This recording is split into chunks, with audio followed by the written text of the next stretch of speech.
Let me show you how you can check if your Twitter account is shadow banned. Now, you cannot check if you're banned from the same account, so you need to open another Twitter account, and from that Twitter account, click on search at the bottom.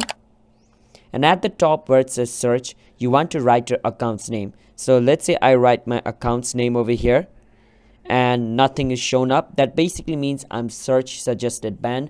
That's one particular type of shadow ban.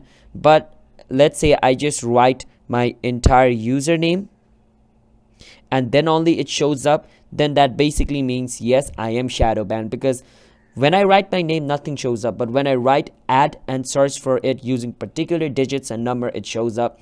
That basically means I'm shadow banned. And the other thing you can do is, let's say I went to this post and I commented something on this post and I scroll all the way down and I don't see any comments, or like I don't see my comment on this post. I see every other comment but I don't see my comment. That basically means I'm shadow banned. So I hope you understand how to check if you're shadow banned on Twitter. Subscribe to our channel for future videos like this.